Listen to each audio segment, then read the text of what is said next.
So hello everyone, this is Ujjwal और इस video के अंदर हम बात करने वाले हैं एचएससी बोर्ड 2024 के लिए most important question from chapter oscillation. इस चैप्टर के अंदर हम देखेंगे कि किस क्वेश्चन में सबसे ज्यादा रिपीटेशन हुआ है पिछले 6-7 सालों के अंदर।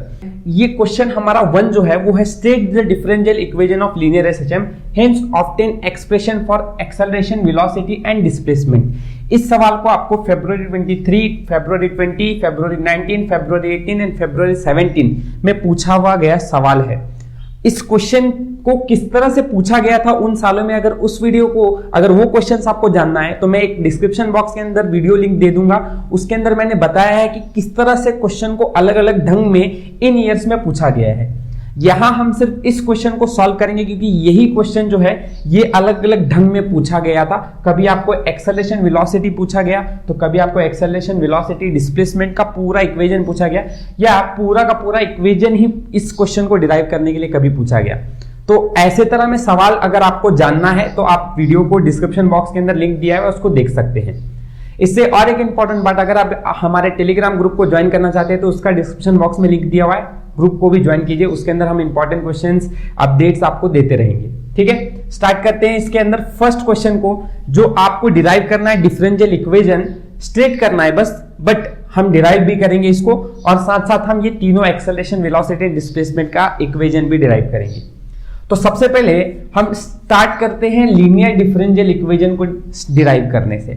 पहले आपको क्या करना पड़ेगा, in linear SHM force is directed towards the mean position and its magnitude is proportional to displacement of the body from mean position।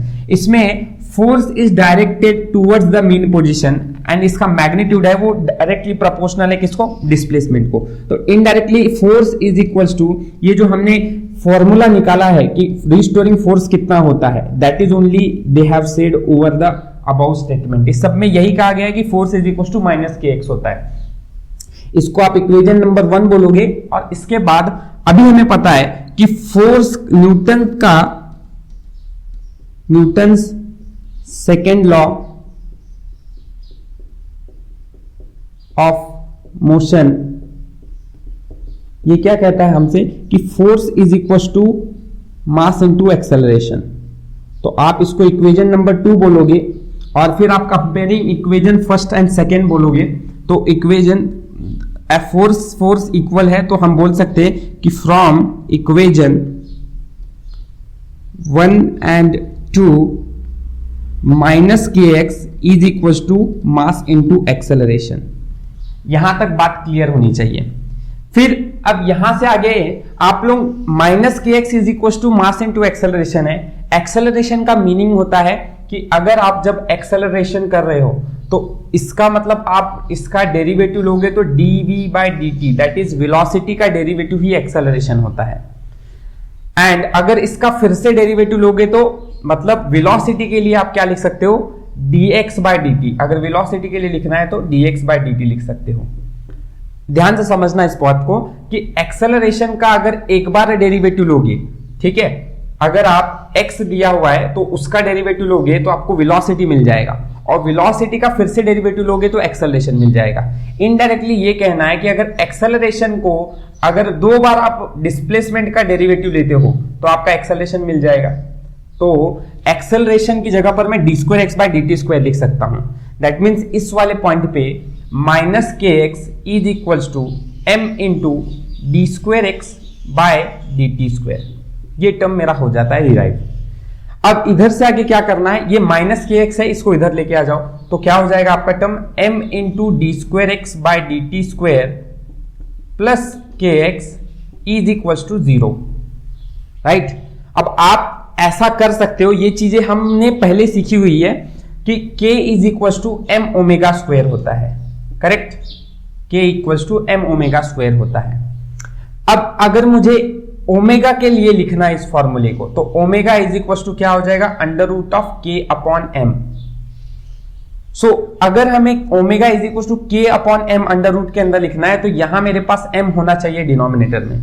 Correct, तो उसके लिए मैं क्या करूंगा, मैं divide each term by m कर देता हूं। तो अगर मैं divide each term by m करूंगा, each term by m so मेरा इक्वेशन ये वाला d square x upon d t square plus k upon m into x is equal to 0 हो जाएगा। एंड के अपॉन एम की जगह पर आप ओमेगा स्क्वायर लिख सकते हो, क्योंकि रूट तो नहीं रहने वाला है, तो ओमेगा स्क्वायर लिख सकते हो। सो आपका फिर फाइनल डेरिवेशन इक्वेशन क्या मिलेगा, that is d square x by d t square plus omega square x is equal to 0। ये आपका इक्वेशन मिलने वाला है फॉर डिफरेंशियल इक्वेशन का, कि अगर आप इसको सॉल्व करोगे के बाई एम की जगह पर ओमेगा डालकर, तो ये आपका इक्वेशन मिल जाएगा। और इसी को हम बोलते हैं कि differential equation of linear SHM. तो ये रिक्वायर्ड एक्सप्रेशन है अगर आपको differential equation of linear SHM पूछा है तो। So differential equation of linear SHM हमने डिराइव कर लिया। अब इसके बाद हम बढ़ते हैं आगे expression for acceleration, velocity and displacement को डिराइव करने के लिए। सबसे पहले हम एक्सेलरेशन को डिराइव करेंगे। तो फॉर एक्सेलरेशन देखो, अगर d square x by d t square plus omega square x equal to 0 है, ठीक है, तो अब एक काम करता हूं मैं, D square x by d t square, ये प्लस ओमेगा स्क्वायर एक्स है, इधर लेके गया तो माइनस ओमेगा स्क्वायर एक्स आ जाएगा, राइट। और आप लोगों को पता है कि D square x by d t square ये हमने डिराइव ही कहां से किया, एक्सेलरेशन से डिराइव किया। मैं थोड़ा सा फॉन्ट को यूज करता हूं, तो मैं इसकी जगह पर a लिख सकता हूं, तो a is equal to minus omega square x. This is the required formula for acceleration. मतलब इतना सही है कि एक्सेलरेशन का फॉर्मूला क्या होता है, माइनस ओमेगा स्क्वायर एक्स। ये आपका एक्सप्रेशन है एक्सेलरेशन के लिए। इंपॉर्टेंट टू अंडरस्टैंड कि अगर आप एक पार्टिकल एसएचएम फॉलो कर रहा है तो उसकी मीन पोजीशन की वैल्यू 0 होती है और एक्सट्रीम में डिस्प्लेसमेंट की वैल्यू a होती है, ठीक है। तो अगर इस हिसाब से देखा जाए तो अगर मेरा पार्टिकल मीन पोजीशन पे है तो एक्सेलरेशन की वैल्यू कितनी होगी, if particle at mean, case 1 करके, at mean x is equal to 0 होता है मीन पोजीशन पे, तो ये ही 0 हो गया, तो एक्सेलरेशन कितना हो जाएगा, 0 हो जाएगा। सेकेंड केस ये है कि अगर एट एक्सट्रीम की बात करें, तो आपकी x की वैल्यू कितनी हो जाएगी, a हो जाएगी। तो x a हो गया, तो आप यहां x की जगह पर a डाल सकते हो। मैं सिर्फ मैग्नीट्यूड कंसीडर करता हूं, तो नेगेटिव साइन को इग्नोर करता हूं, तो आपका एक्सेलरेशन का फॉर्मूला a ओमेगा स्क्वायर आ जाएगा। तो ध्यान में रखना कि एट मीन पोजीशन एक्सेलरेशन 0 होता है और एक्सट्रीम पोजीशन पे एक्सेलरेशन a ओमेगा स्क्वायर होता है। ये चीजें आपको न्यूमेरिकल सॉल्व करने के लिए बहुत ज्यादा जरूरी है और डिराइव करते समय भी ये सब लिखना जरूरी है। अच्छा, a max is equal to क्या होता है, a ओमेगा स्क्वायर होता है, मतलब maximum acceleration a omega square होता है। ध्यान में रखना, ये हमें न्यूमेरिकल सॉल्व करने के लिए काम आते हैं। नेक्स्ट हमारा पॉइंट नंबर 2 है कि हम डेरिवेट करने वाले हैं एक्सेलरेशन के बाद फॉर वेलोसिटी के लिए। तो वेलोसिटी के लिए क्या एक्सप्रेशन रहेगा, देखो, जैसे acceleration minus a omega square x लिखा, तो अब ध्यान से समझना, a is equal to minus omega square x से ही हमें कंटिन्यू करना है। एंड यू नो दैट अगर एक्सेलरेशन है तो एक्सेलरेशन की जगह पर मैं क्या कर सकता हूं, हम dv बाय dt, मतलब आप एक बार डेरिवेटिव ले रहे हो तो acceleration nothing but dv by dt होता है ना, कि अगर अब dv बाय dt का मतलब ही एक्सेलरेशन है, तो dv by dt is equal to minus omega square x ऐसा लिखा जा सकता है, ठीक है। अब थोड़ा बात ध्यान से समझना, dv बाय dt अगर देखा जाए तो यहां हमें अगर dv बाय dt को सॉल्व करने के लिए x वाला टर्म इधर है, यहां dv बाय dt है। अगर इसको अच्छी तरह से सॉल्व करना है तो dv बाय dt अगर x वाले टर्म को लाना चाहता हूं, क्योंकि मुझे मालूम है कि dx बाय dx से अगर डिवाइड करूंगा, ये x मैं उधर लेके जा सकता हूं, तो मुझे डेरिवेटिव लेना आसान पड़ जाता है, माइनस ओमेगा स्क्वायर एक्स। अब देखो, यू ऑल नो दैट कि अगर dx बाय dt को अगर मैं सॉल्व करूंगा तो dx by dt is displacement upon time, displacement upon time is velocity, तो इसकी जगह पर मैं वेलोसिटी लिख सकता हूं और इस dx को मैं उस तरफ लेके जा सकता हूं, ठीक है। तो इसकी वजह से मेरा फॉर्मूला क्या बनेगा, देखो, dx बाय dt की जगह पर v लिख रहा हूं इंटू dv, ये dx उधर लेके गया तो आपका फॉर्मूला बनेगा minus omega square x into x into dx, right. तो इस तरह से आपका v into dv is equal to x into d x. तो दोनों तरफ क्या है, सेम वाले हैं। जैसे यहां आपको डेरिवेटिव लेना होता होगा विथ रिस्पेक्ट टू v लेंगे, और यहां derivative with respect to x लोगे। तो अब इसकी वजह से मेरा एक्सप्रेशन कुछ अलग तरह से बनने स्टार्ट हो रहा है, एंड इसी को हमको अब यहां आगे सॉल्व करना है। देखो आप बताओ, अगर हम derivative with respect to v ले रहे हैं तो v का derivative with respect to v, अब देखो इसको पार्शियली इंटीग्रेशन से सॉल्व करना पड़ेगा, यहां पे इंटीग्रेशन करना पड़ेगा, इधर भी इंटीग्रेशन करना पड़ेगा, क्योंकि दोनों तरफ हमें v इंटू डीवी दिखाई दे रहा है। तो मैं दोनों तरफ v into dv is equal to minus omega square x, you all know that, क्योंकि ये कांस्टेंट है तो सिर्फ x इंटू dx का इंटीग्रेशन हम निकाल सकते हैं। Tell me what will be the integration of v का इंटीग्रेशन। अब आप लोगों को पता है दिस इज नथिंग बट, मैं थोड़ा जिनको डिटेली नहीं पता है कि x का integration of x is equal to क्या फॉर्मूला होता है, x raise to n plus 1 upon n plus 1 होता है, राइट। तो आप v रेस टू 1 है तो 1 plus 1 upon 1 plus 1, that is it is v square upon 2 is equal to minus omega square x square upon 2, क्योंकि इसका भी आप इसी तरह से इंटीग्रेशन निकालोगे। एंड आपको पता है अगर आप इंटीग्रेशन ले रहे हो तो उसके साथ एक कांस्टेंट आ जाएगा, ठीक है। So therefore you get this equation as v square upon 2 is equal to minus omega square x square upon 2 plus c। अब ये कांस्टेंट ऑफ इंटीग्रेशन है c, where c is constant of integration. तो constant of integration को किस तरह से निकाला जाता है, ये इंपॉर्टेंट है कि आपको ये कांस्टेंट ऑफ इंटीग्रेशन निकालना चाहिए, तभी आपका पूरा वेलोसिटी करेक्ट निकलेगी। तो उसको निकालने के लिए फिर से मैं वापस से रिवाइज करता हूं। यहां पे आपका पार्टिकल अगर है एक्सट्रीम पोजीशन पे, तो एक्सट्रीम पोजीशन पे वेलोसिटी कितनी होगी, देखो क्योंकि वेलोसिटी एक्सट्रीम पोजीशन पे अगर पार्टिकल है तो वेलोसिटी 0 होगा, और तब आपका डिस्प्लेसमेंट क्या होगा, प्लस माइनस ए होगा, पर मैं मैग्नीट्यूड के हिसाब से क्या होगा, सिर्फ ए होगा, ऐसा कंसिडर करता हूं। सो देयरफॉर वेलोसिटी 0 है, डिस्प्लेसमेंट ए है, कहां पर, एट एक्सट्रीम पोजीशन। इसके वजह से ये वैल्यू 0 हो जाएगी आपकी, कोई एक साइड में वैल्यू 0 करनी पड़ेगी, तो ये वैल्यू 0 हो जाएगी आपकी, क्योंकि v की वैल्यू आप 0 पुट कर रहे हो। Here eight extreme velocity equals to 0 and x is equals to a. I am considering only magnitude. तो अगर यही 0 हो जाएगा, x की जगह पर आप a लिख सकते हो, तो फॉर्मूला ऐसा बन जाएगा 0 minus omega square a square upon 2 plus c।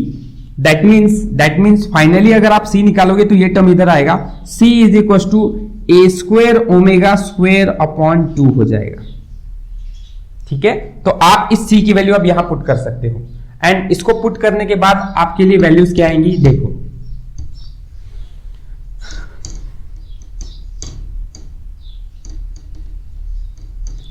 तो यहां अगर आपने वैल्यू पुटअप की c की a square omega square upon 2, तो v square upon 2 is equal to minus omega square x square upon 2 plus a square omega square upon 2।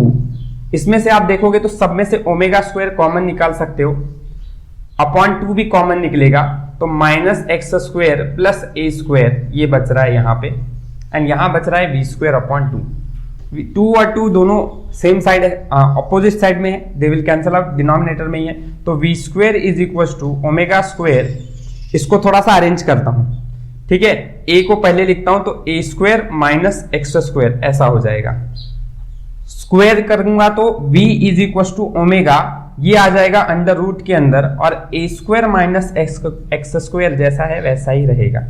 सो ये आपकी value हो जाती है वेलोसिटी की, कि velocity omega under root a square minus x square होता है। इसको बहुत अच्छी तरह से डिराइव करना चाहिए। पॉइंट टू नोट कि ये वाला डेरिवेशन यहां आने के बाद ये c कैसे निकालना है बच्चे भूल जाते हैं, इसलिए ये ध्यान में रखो, एंड यहां पे आपको इंटीग्रेशन करना है, ये फैक्टर भी ध्यान में रहना चाहिए। सो इस तरह से आप निकाल लोगे। कंडीशंस की बात कर लेते हैं, केस 1 एट मीन, तो मीन पोजीशन पे आपकी x की वैल्यू 0 होगी, करेक्ट। तो अगर x ही 0 हो जाएगा तो ये वैल्यू भी 0 हो जाएगी। If this becomes 0, so a square under root के अंदर है तो a स्क्वायर अंडर रूट से बाहर आएगा, तो आपकी वैल्यू v की आएगी a ओमेगा मीन पोजीशन पे, v is equal to a omega. And at extreme पे देखोगे तो आपकी x की वैल्यू क्या हो जाएगी, a हो जाएगी। तो अगर a हो गया तो a स्क्वायर ये भी हो जाएगा, a स्क्वायर में से a स्क्वायर गया तो जीरो, तो zero into something is zero, तो velocity will be zero at extreme. Both the cases should be clear. अगर आप वेलोसिटी की बात करें तो वेलोसिटी मीन पे जीरो नहीं होती है, पर ध्यान रखना एक्सेलरेशन मीन पे जीरो रहता है। और वेलोसिटी, मैक्सिमम वेलोसिटी अगर आपसे कोई पूछता है तो आपको याद रहना चाहिए कि it is a omega, and अगर मैक्सिमम एक्सेलरेशन कोई आपसे पूछ रहा है तो it is a omega square. ये दोनों चीजें आपकी क्लियर होनी चाहिए, ठीक है। अब ध्यान से आगे बढ़ते हैं और हम आखिरी डेरिवेशन दैट इज डिस्प्लेसमेंट का इक्वेशन कैसे डिराइव करेंगे। बहुत सिंपल सा है, एकदम सीधा फंडा है, तो उसको आप आराम से ध्यान से यहां समझ सकते हो, ठीक है। देखो, हमको वही वहां से ही शुरुआत करनी जहां से हमने वेलोसिटी को खत्म किया है। तो omega under root a square minus x square, A square minus x square. अच्छा, आगे बढ़ते हैं। अब आप बताओ मेरे को, अब यहां अगर हमें वेलोसिटी है, डिस्प्लेसमेंट लाना है, तो मैं इसका डेरिवेटिव ले सकता हूं, that is dx by dt, क्योंकि x चाहिए ना, x नहीं होगा तो डिस्प्लेसमेंट को डिराइव कैसे करोगे, है ना, ए स्क्वायर माइनस एक्स स्क्वायर। अब आते हैं, देखो x वाला टर्म x वाले के साथ ही होना चाहिए, तो ये वाला टर्म मैं इधर लेके आ जाता हूं, इसको उधर लेके चला जाता हूं। क्यों? इससे मेरे को इंटीग्रेशन लेने में मेरा आसान पड़ेगा। Divide by under root of a square minus x square omega into dt। अब x के साथ x वाला टर्म और dt ये अकेला है, यहां तो कुछ कर ही नहीं सकते हो आप, दोनों तरफ क्या कर लो, इंटीग्रेशन निकाल लो। वेरी इंपॉर्टेंट टू अंडरस्टैंड कि इंटीग्रेशन कर रहे हो तो dt का इंटीग्रेशन क्या आता है, t आता है। बहुत लोग डेरिवेटिव ही लेकर इसकी वैल्यू dx का डेरिवेटिव क्या होता है, क्योंकि कुछ है ही नहीं तो फिर आप निकालते हो उसका डेरिवेटिव 1 निकाल देते हो। dt का अगर आप डेरिवेटिव लोगे तो क्या आएगा, t आएगा, ध्यान में रखना, ठीक है।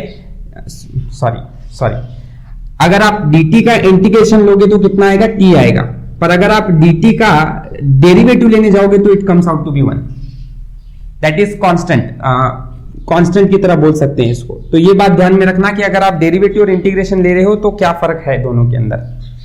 Point to be note, dx upon under root of a square minus x square लेने जा रहे हो आप, तो 1 upon under root a square minus x square का इंटीग्रेशन आपने सीखा हुआ है क्लास 12th के अंदर, sine inverse of x upon a, ठीक है, एक्स अपॉन ए। अब मेरा ये टर्म एम्पलीट्यूड है तो मैं ए कंसिडर कर रहा हूं कैपिटल, इसलिए ओमेगा इंटू इसका इंटीग्रेशन क्या आएगा, टी, ठीक है, प्लस आपका कांस्टेंट फाई कुछ फेज चेंज करेगा, दैट मींस फाई मैं वहां पे इस्तेमाल कर रहा हूं। सो इस हिसाब से अगर हम इक्वेशन को देखेंगे, sine inverse of x upon a आपका वैल्यू आ गया। आपको इसके अंदर क्या निकालना है, आपको इसके अंदर डिस्प्लेसमेंट के लिए वैल्यू निकालनी है। तो यहां ध्यान से समझना, मैं x के लिए लिखना चाहता हूं, पहले मैं साइन इनवर्स उधर लेके जाऊंगा, तो x अपॉन ए मेरा क्या आ जाएगा, साइन उधर गया तो sine of omega t plus phi आएगा, करेक्ट है। और अगर मैं x निकालना चाहता हूं तो a भी उधर जाएगा। सो अगर इस हिसाब से मैं इक्वेशन को देखूंगा तो मेरी वैल्यू आएगी डिस्प्लेसमेंट की, that is x is equal to a sine omega t plus phi. This is the required expression for displacement. अब ये फाई जो है, दिस इज फेज डिफरेंस या फेज चेंज, फेज चेंज बोलो, यहां पे फेज चेंज कर रहा है या फेज डिफरेंस है, ये वेरी इंपॉर्टेंट टू अंडरस्टैंड। इसी को ही हम कभी कभी इपोज भी बोलते हैं, ठीक है। तो ये आपका फाई फेज डिफरेंस है या इपोज है आपका। वेरी नेक्स्ट फेज कि हमको जनरली तो पता चल गया ये आपका फॉर्मूला होता है। अगर आपको कोई पूछेगा एट मीन पे डिस्प्लेसमेंट कितना है, तो x इज इक्वल टू, ध्यान में रखिए ये वैल्यू 0 हो जाएगी, तो आपका डिस्प्लेसमेंट का इक्वेशन कुछ चेंज नहीं होता है, a साइन ओमेगा टी आता है, सिर्फ a साइन ओमेगा टी अगर मीन पे है तो। सेम वे एट एक्सट्रीम पे है तो x की वैल्यू कितनी है, ये फेज चेंज 90 का हो जाता है, ठीक है। एक्सट्रीम के अंदर ध्यान में रखना फेज चेंज 90 का हो जाता है, तो x क्या आ जाएगा, a cos ओमेगा टी, क्योंकि साइन का डेरिवेटिव cos आ जाता है। तो फेज चेंज हो रहा है, मतलब आपका x का value a cos omega t आ रहा है। So this is what at mean and extreme के अंदर डिस्प्लेसमेंट की वैल्यू। ठीक है, अब अगर इन सब को एक पॉइंट में, क्योंकि अगर आप बोर्ड्स के लिए पढ़ रहे हो तो ये सारा डिरिवेशन इज इनफ, बट अगर आप सीईटी के लिए भी फोकस कर रहे हो तो आपको ये चीजें भी पता होनी चाहिए, या फिर फॉर्मूलाज भी, क्योंकि न्यूमेरिकल्स भी पूछे जाते हैं इसके ऊपर। तो बोर्ड्स पे अब मैं डायरेक्ट कुछ चीजें बताता हूं जो आपको याद रहना चाहिए। आप भी इसको याद कर सकते हो एज अ टेबल फॉर्मेट बनाकर। क्या करना है, तो जनरली आपको क्या याद रखना है, देखो दो कंडीशन है, एक तो मीन पे वैल्यू आती है, एक एक्सट्रीम पे आती है, ठीक है, और एक जनरल बनता है। किसके किसके लिए, एक आएगा आपके लिए डिस्प्लेसमेंट या एक्सेलरेशन के लिए, एक आएगा वेलोसिटी के लिए, और एक आएगा डिस्प्लेसमेंट के लिए। ठीक है ना, तो ये तीन के लिए आएगी आपकी वैल्यू। देखो एक्सेलरेशन अगर हम जनरली देखेंगे तो आपका फॉर्मूला क्या है, minus omega square x. Mean पे मतलब x की वैल्यू 0 है, एक्सट्रीम पे मतलब x की वैल्यू a है, तो आप 0 डालोगे तो ये 0 आ जाएगा, एक्सट्रीम पे a ओमेगा स्क्वायर आ जाएगा, और नेगेटिव पॉजिटिव बन जाएगा, सिर्फ मैग्नीट्यूड कंसीडर कर रहा हूं मैं। वेलोसिटी अगर देखेंगे तो it comes out to be omega under root a square minus x square, a square minus x square. ठीक है, यहां पर भी capital a square minus x square आएगा। ओके, अब अगर ये एक जो है, सॉरी ये स्मॉल a आएगा, आई एम राइटिंग रॉन्ग, ठीक है, क्योंकि small a means amplitude, capital A मतलब एक्सेलरेशन। तो अब यहां पे आपकी x की वैल्यू 0 होगी, तो आपकी वैल्यू आती है this comes out to be a omega and this comes out to be 0। In displacement आपका फॉर्मूला होता है a sin omega t plus 5। ये कहां पे हो रहा है, एट जनरल पोजीशन। मीन पे क्या हो रहा है, a sin omega t, extreme पे क्या हो रहा है, a cos ओमेगा t। तो सारी ये वैल्यूज को आपको याद रख लेना है, और इस तरह से आपका सारा का सारा फॉर्मूला भी याद हो जाता है। ये दोनों चीजों को सबसे ज्यादा दिमाग में रखो, क्योंकि इसके ऊपर आपको क्वेश्चंस देखने को मिलते हैं। ठीक है, सो आई होप ये वीडियो आपको समझ में आया होगा।